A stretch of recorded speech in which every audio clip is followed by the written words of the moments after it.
What is up, everybody? Welcome back to the Victory Podcast. I'm your host, Steve McGrath, and this week I am pleased to bring you Jason Babin. Jason was a pass rusher extraordinaire in his 12 seasons in the NFL. He had an 18-sack season with the Philadelphia Eagles. In between a two-season span, he had over 30 sacks. That's with the Titans and the Eagles. So Jason, in his 64 and a half career sacks, took the time to talk to us about pass rushing techniques, how he got so good in his journey through the NFL, and then he took the time to tell us a little bit about what he's doing now, which is real estate, red zone realty. So before I can get you that conversation, though, I need to remind you all that we are brought to you by Team Builder. And Team Builder provides strength and conditioning software to more than 500 high school football programs nationwide, as well as the NFL. So whether you write your own programs, have a full-time strength coach, or you need training programs, Team Builder can make your weight room more efficient, more accountable, and smarter when it comes to measuring your team's progress. Right now, Team Builder is offering a free 10-week spread offense tempo training program when you start a 14-day free trial at teambuilder.com, and that is only when you use the promo code VICTORY. So without any further ado, here now is our conversation with Jason Babin.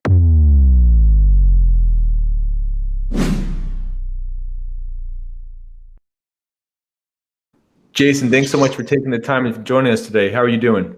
I'm doing fantastic. Appreciate you guys having me on. The pleasure is all ours.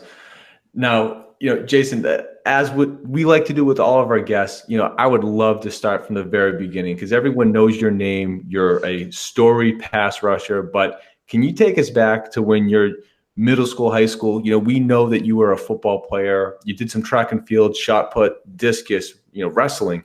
You were a multi-sport athlete. So how did playing multiple sports sort of help you develop? And ultimately, why was it football that you pursued? That's a really great question. I'm gonna unpack that bit by bit. I think for me, if we had to go back to those early years, those formative years, the wrestling, the sports, or the track, all the different sports I did. For me, I was one of those kids that I was just a mile a minute. I was going. I had to be physically doing stuff. My mind was racing. So sitting in a desk was a challenge for me. So sports, for the most part, whatever I was participating at the time, it kind of kept me in line, kept me in check, right? Because I knew that if I wanted to go have fun, play sports, that I had to kind of sit in the desk. So I think my parents probably used it as more of a vehicle to get my behavior in line with where they wanted it to be, which was always a task. But for whatever reason, and I can't put my finger on it, it wasn't like my dad pushed me to play sports or, pushed me to be an athlete. I just, for whatever reason, I just enjoyed the competition, right? I enjoyed working hard. I enjoyed outworking people. I enjoyed winning. Like at an early age, I almost got addicted to that concept.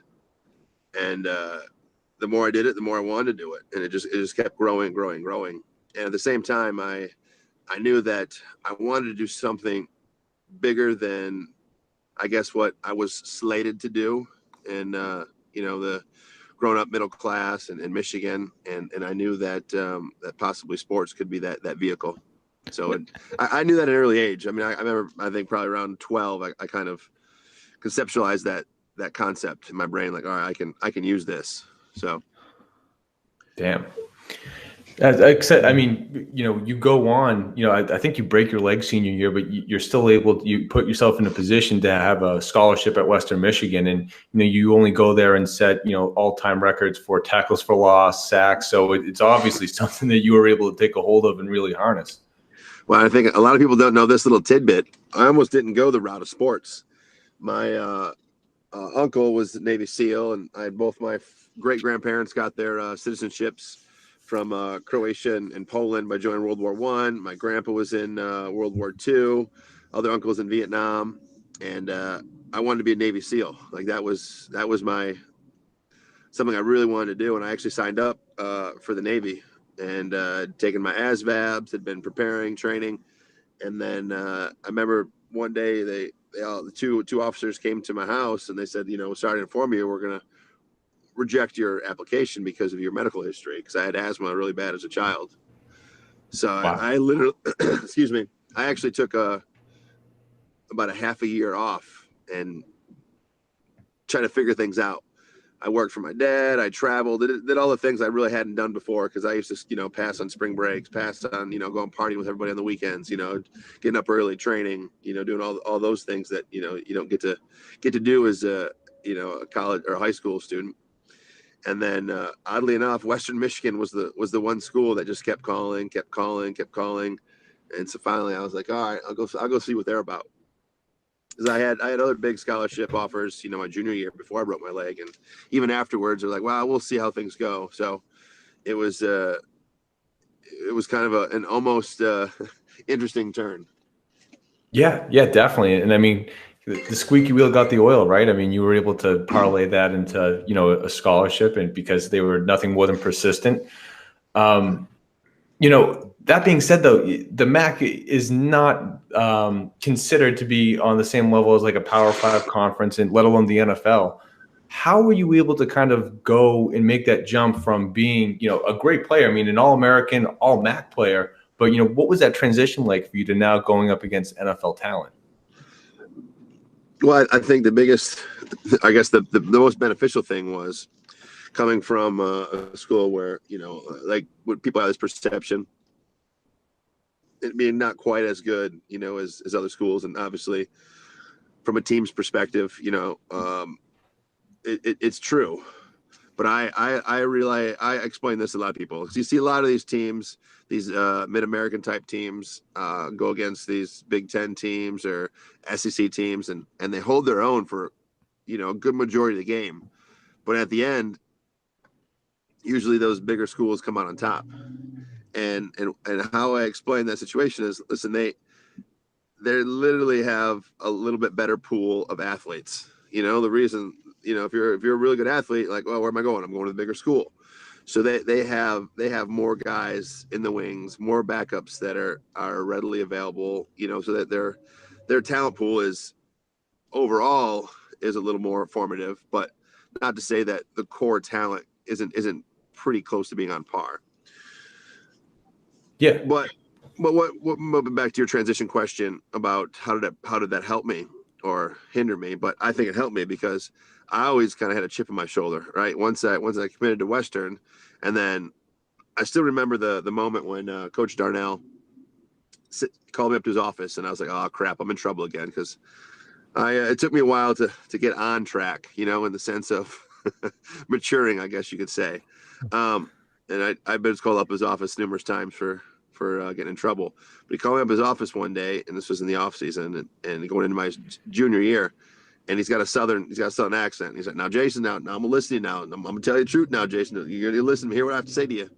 And he proceeded to tell me, he's like, "Listen, if you want to be an NFL player, you have all the intangibles." He's like, "You already work hard, you do things." He's like, "But really think about living the life of a champion. Really just fully immersing yourself in and wanting it more than you've ever wanted anything." He's like, "You're fully capable of obtaining this task." And I'm like, shit. I didn't really think about it before, for that moment, like, oh, it'd be cool, that'd be a fun experience. But until he really kicked me in the butt and said, "Listen, if you want to do this, now's the time to do it. Step up and do it the right way." And I took that pretty literally, and I wasn't like I didn't work hard, didn't train hard, didn't push myself, but I made some really important tweaks, I think, to my life and my routine, and did things a little different.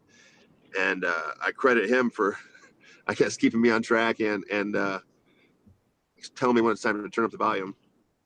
But Yeah, it prepared me because I kind of chipped my shoulder from that moment on.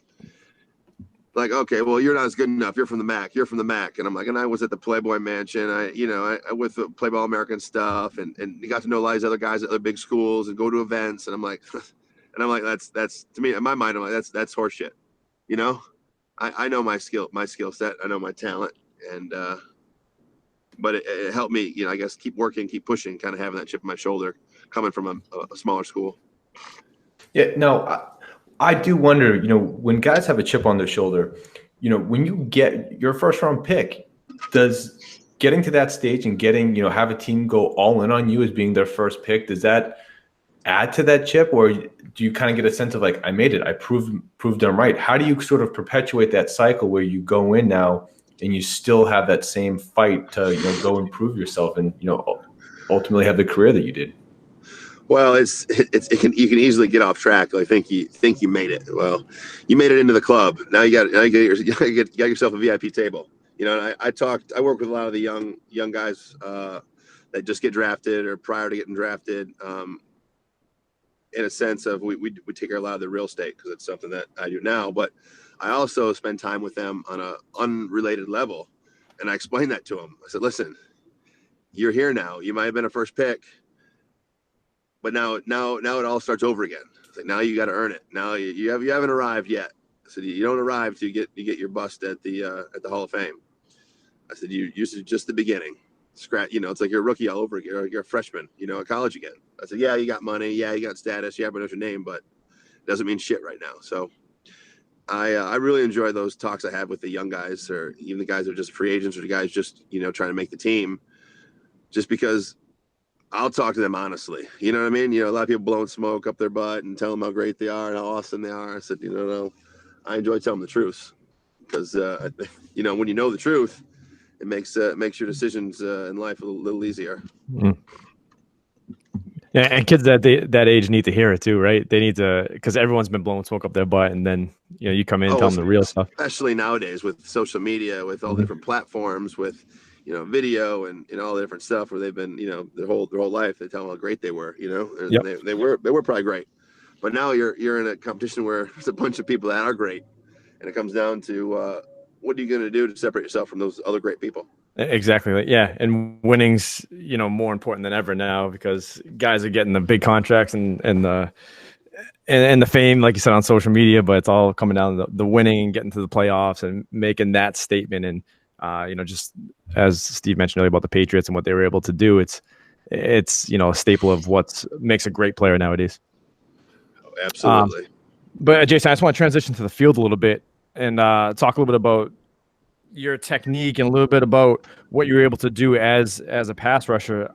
First question I want to ask you just about scouting the opponent and how throughout the week your preparation went into actually identifying who you were going up against, the technique of the tackle, just everything that went into the game preparation and how you were able to take it to the field and have the seasons that you were able to have. Well, I think it took me a little bit for, I guess, the lights to come on in the sense of, and that's why I'm so adamant when I talk to these younger guys now, because I feel like I'm doing them a disservice if I didn't have some of these conversations and spend some time with them like this. Is when I first got the NFL, I didn't, was on an expansion team. There's a lot of veteran guys, and maybe a lot of guys who were there towards the end of their career, and I didn't realize, I didn't really kind of find anyone I wanted to emulate or even knew the concept of emulation. Mm-hmm. Traded to the Seahawks, and I got to be teammates with Patrick Kearney. And I always thought, like I said prior to that in college, I thought I worked hard. I thought I did all those things, and I'm like, oh well, this is an all pro. This is how an all pro lives his life. This is how an all pro goes about his day. So finding someone to emulate in that sense is kind of what turned the lights on for me. And once I realized that, I of course put my own spin on it. Yeah. Sorry. So no. So then once I started to get it and realized that this is how I need to do things. Then my preparation changed, right? So the first few years, my preparation was, I think, drastically different than what it was the last half or the last 8 years. Because then at that point, I was like, okay, I really broke it down from a almost a mathematic, scientific standpoint, right?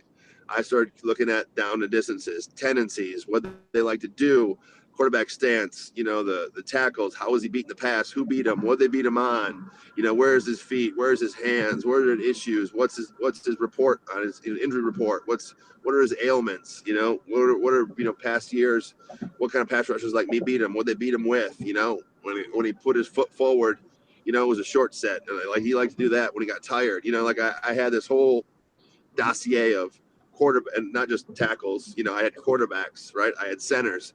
He likes to clinch the ball right before, or different quarterbacks. Michael Vick, I used to know how he moved his hand right before the ball was he wanted the ball to say hut.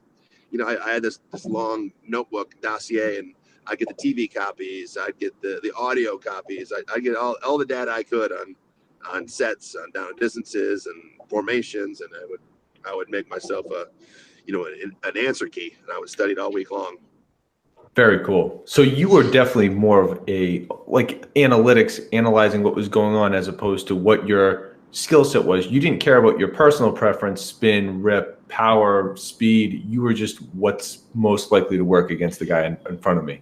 Yeah, I would put a game plan together like this. This is what I can do against him, and this is what I should do against him because it says most obviously chance of winning.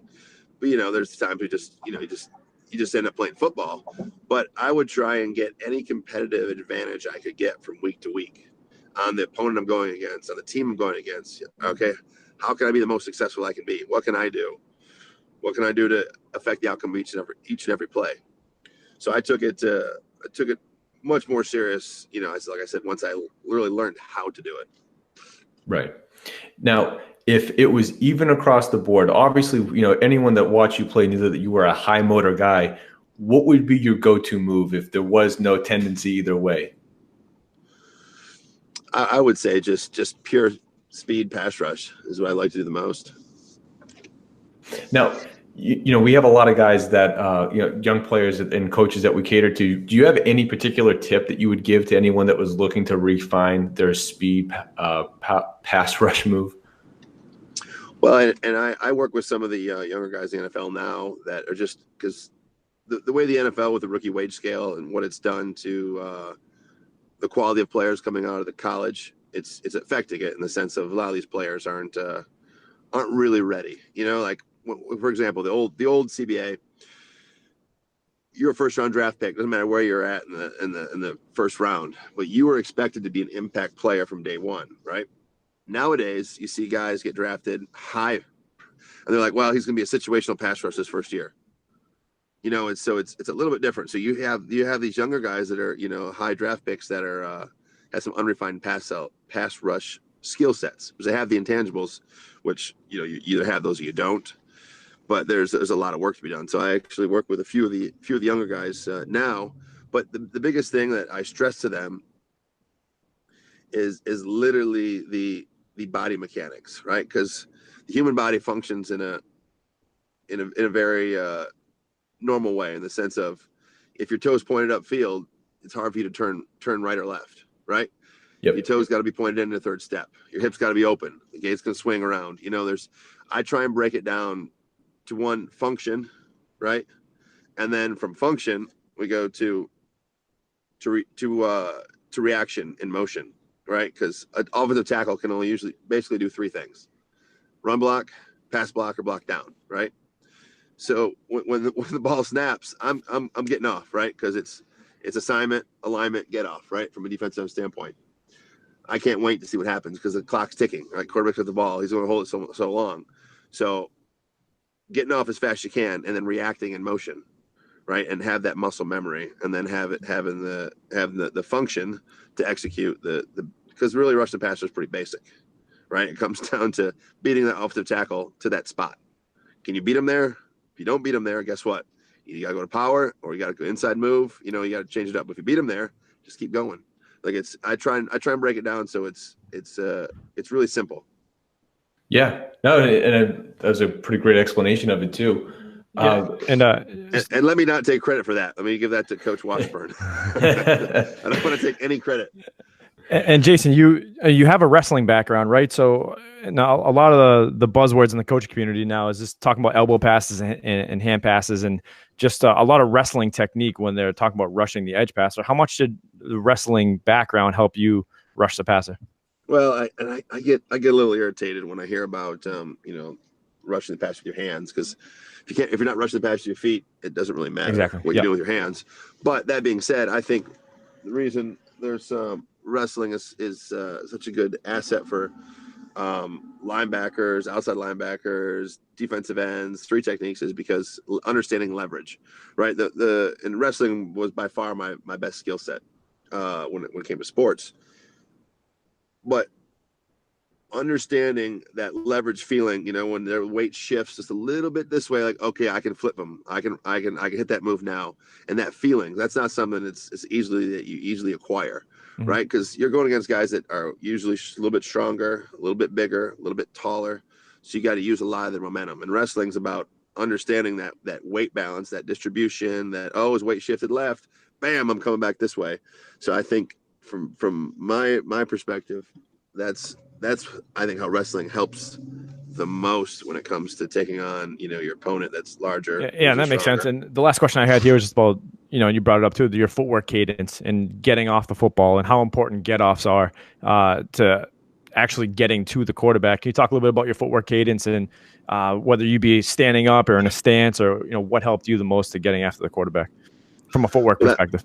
So obviously you can't. Speed's usually something you have. You can refine it. You can improve it. You can hone it.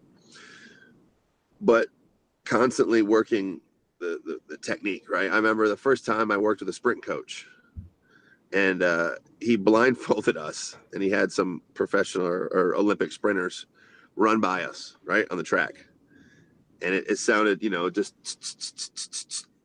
Okay, then he had one of the other guys run by while I was blindfolded, and vice versa, and it sounded like a Clydesdale, breathing heavy, you know what I mean, running by, and he said, "Now I want you guys to understand that, and I understand why I'm telling you this." He's like, "Because the technique of running is extremely important, because your guys are already all really fast." He's like, "But we can fix some style things you have going on and some function things going on. We can improve that speed, because you're not if you're a 5 flat guy, you're not going to be a 4-5 guy with some work. It's just not realistic. But cleaning up some technique stuff and realizing that there's a science and an art form to get offs, to fast twitch, to how everything comes together. Once I realized that, I was like, okay, we can improve that. It's not just like, all right, get off. It's how to get off. Why am I getting off? Where am I putting my weight? How am I forward lean? Why do I have forward lean? When do I not want forward lean? How much weight's in my hand? Learning that was really beneficial. Sure. Yeah. Now, we've spent some time now kind of really detailing what made you such an effective pass rusher, but if we could just flip it to looking at your career, you talked about getting to Seattle and playing with Patrick Kearney. It's Houston one year, then Seattle. The next year, it's Kansas City, Seattle. The next year, it's Philly, it's Tennessee. You had like a 6-year stretch, man, where I mean, your head must have been spinning. So how do you keep your head straight when you have to learn a whole new slew of faces, new coaches, maybe new schemes, but at least new verbiage for year in, year out? My biggest thing was, and honestly, hindsight's 2020, right? I feel like everything happens for a reason, right? Some people say, okay, wouldn't it have been great in hindsight, Jason, if you said, you know what, I don't want to play outside linebacker. You've never done it before. You're a defensive end. This is what you're good at. It was your skill sets, right? I had that 5 years where I played outside linebacker, and I was adequate. I wasn't like an all-pro at outside linebacker. I'd never done it before, and then you kind of had this negative undertone, right? Like, well, he's not the guy. He doesn't have it, And all I ever wanted to do was, listen, I just want to play defensive end, right? Let me get to a team where I can play defensive end, and I get an opportunity to be the guy, right? And that finally happened for me in Tennessee when I got there. And I don't know if you guys remember, but Derek Morgan was drafted that same year. I think high first-round draft pick, and I'm sitting in Coach Washburn's office, and I said, listen, all I want, opportunity. That's it. I want to play defensive end. I'm sure I got, and I want a fair chance. Because you guys know, someone drafts, you get a high draft pick. Like his butt's gonna be on the field. We just paid a lot of money for him. We want him on the field, right? And Coach Fisher popped his head in the office, and Coach Washburn may or may not know doesn't really have much of a filter from time to time. He said, "Hey Jeff," he's like, "You gonna give this guy a fair chance? You look him behind and tell him right now, yes or no?" And he goes, "It's all up to you, Coach Wash. Whatever you think, I'm good with." And I was like, "Holy shit! Either these guys are a really good salesman, or they're telling me the truth." So I was like, all right. So, and obviously, you guys know the history after that. How that was the first time I played defensive end, Pro Bowl. And I'm like, this is, I'm home. This is what I've been wanting to do for the last 6 years. So, and after that, it was like, okay, now I've like, it was almost like, because I was at a point there where I was like, shit, are we gonna turn the lights off? We gonna do something else? We gonna, you know what I mean? Am I gonna retire? Because I was kind of at that point, that was that year, Yeah, no, it's I was kind of building to it because you look at it and it's like that's enough to drive you crazy. You're not getting the playing time that you want. I didn't even really consider the whole outside linebacker versus DN part of it, but I would imagine that probably has to go through your mind. Particularly Seattle. I think that you had to sign with Kansas City, and then like each year you probably had a chance to reevaluate. And thank God you didn't quit, because I mean, not only do you have that year in Tennessee, but the way you followed up with that year in Philly. I mean, what that year in Tennessee did for you, man. There must have been everything for you. What was that like, that decision to go back to Philly having already been there? Well, the thing about being in Philly the first time, they knew what they had, and they were like, shit. But with their roster and their cap and the fact they haven't done it yet, they were like, listen, we know where you're at. We know the situation. I understand if you go somewhere and they sign you to a long-term deal. So we had this conversation before I left. So I'm like, all right, I just need to someone. I just need someone to cut me loose. Let me do what I want to do. And so I had agreed to them already that I would come back. So and I'm a man of my word. That's just how I am. I tell you something, that's that. I'm not going to go back on it. Just not how I was brought up and not how I was raised. Not at all how I go about my business. So everything worked out. I said, yep, I'll come back. And it was simple as that. Yeah. And is it just that you had your opportunity, you played the position you were meant to play, and that's why you had that success? Because 30 sacks in 2 years. It's crazy that you get a chance to blossom that late in your career. So I just didn't know if there's anything more to it, but it's just that opportunity to do what you were meant to do, huh? I think I would give it about 60% of that, but I think there's a good portion of it that if it wasn't for the struggle, maybe that drive wouldn't be as strong. Maybe the fight wouldn't be as I don't know. It really there's no way of really saying that's what it was. I think a good portion of it was, the fact that I was just kind of not in the spot that I could most excel at. But hey, that's what the team wanted me for. That's what they paid me for. I wasn't a little bitch about it. I did my work. I did everything I could to be the best outside linebacker I could be. I just it just wasn't as good as if I was in a different role. So right. But I think I said before, everything happens for a reason. Sure. And just looking at the last part of your career too, you had that incredible season in Philly. After that, during that second year, things don't go the way I'm sure you envision. You end up playing the end of that year in Jacksonville. Do you have any feelings just about like how that transpired and what happened? And I know you said everything happens for a reason, but do you have any, how do you process that? Because that had to be a hell of a roller coaster. I'm not, I guess, the kind of person that's very emotional, whether it's positive or negative, in the sense of, I'm usually right here in the middle. Wherever something great happens or something terrible happens, I usually don't get too far from the main, where I'm usually at. But I think without all the situations and how my life turned out to me, some of the most important things in my life are obviously my family and my wife and kids. And that was kind of always on the forefront of my decision making. Listen, I'm going to be, I got to do the right thing for them. I got to act like the man I want my boys to be. I could throw a fit, act like a little baby, or, or say, oh, it's not my fault. It was, but if this wouldn't happen, that, like I can't ask them to act a certain way, and I don't do it. So for me, I want to be, the sense of how I conducted myself when things didn't work out in my favor, how I responded in adversity, and obviously the fact that I just don't quit. And people that know me, that have done different things, whether it's know that if I want something, I'm going to get it. So you might as well just give it to me, or whatever it is, whatever I'm trying to accomplish happen, because it's going to happen one way or another. So it's just that determination, I guess, I have when I decide on something. Yeah. So, just to end your career though, it's the Jets, stints in Baltimore, the Cardinals. For someone that doesn't like to ever quit, how do you actually decide that okay, you know what, I've given this game all I've had. I don't know if I can do it anymore. I mean, how does that actual decision to retire come to you? Well, I got to the point where I was missing out on a lot of family stuff, right? Because my kids now are 14, 12, and about to be 6, all boys.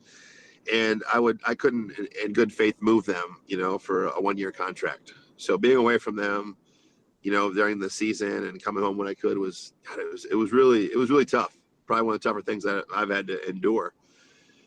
And knowing that they're there and I'm here, and it just wasn't a great situation.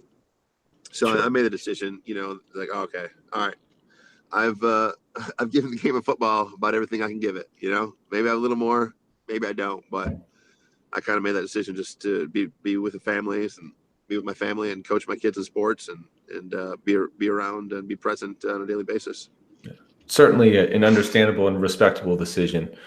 All right, so Jason, we want to end this with the gauntlet with you. I just got a couple rapid fire questions that I need to get a quick answer from you on. What's most important, the players or the scheme? Oh, the players. Yeah, no. Johnny's and Joe's, not the X and O's. Ricky Manning Jr. is the only other person to say that on this podcast, but 100% agreed. Now, you were in a lot of locker rooms. Do you have a favorite group of guys that you had played with over the course of your career? Oh man, I don't. And that's a tough one. It's a tough one, but I would say one of my good buddies still. I just was at his farm last week is Trent Cole. So I would favor the Eagles locker room just because him and I are good hunting buddies and do a lot of stuff together. Very cool. Now, did you have a pregame ritual that you could share with us? I had a very routine pregame ritual. I ate a certain amount. I went and would stretch, go on the field, warm up, listen to my music, come back in. It was nothing out of the ordinary, but just very very regimented. Do you have like a go-to song though? Man, I really didn't. I'm kind of frontal lobe in that sense of if I'm listening to some good music and that song hits me, I'm gonna play it, maybe play it again, and just keep rolling through the files. Gotcha. Now, do you have just a favorite football memory? I have a couple, but there's a picture that I've been trying to get Mark Sanchez. I think it's Mark Sanchez. I think to sign. It was on the back of the post. And he's laying on the ground, and I got my hand extended out to him, and Trent Cole's actually standing kind of behind him, and I'm looking down. It looks like I'm trying to help him up, and and the picture didn't quite match the words that came out of my mouth, because I always kind of functioned in the gray area. I knew how to get in people's heads, knew how to smile and talk shit at the same time. You know what I mean? And just push enough to not get in trouble, but irritate the shit out of the guys I was going against. So that moment right there when that whole thing happened, and the ref, then I think he got upset. The ref's like, why are you upset, Mark? I'm like, yeah, Mark, why are you upset? So I'm gonna give him a sign at one of these times. Now, the last one I have for you though is, if you could give a piece of advice to a 18-year-old kid, someone that looks at your career and says, I want to get there, what would you say to them?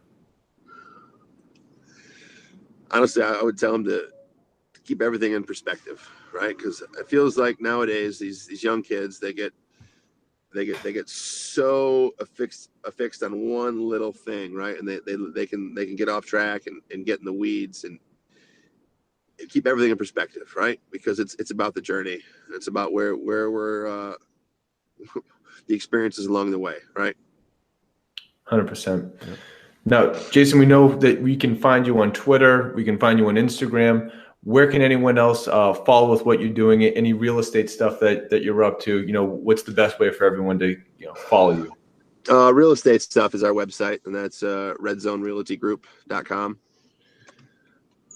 And we're starting to expand now to other NFL cities with some former athletes. So we got some fun new franchise announcements. It'll be hitting the wire soon. Very cool. Red Zone Realty. Jason, thank you so much for taking the time. We really appreciate it. Thank you guys. I Yeah, appreciate it thanks, too. Jason.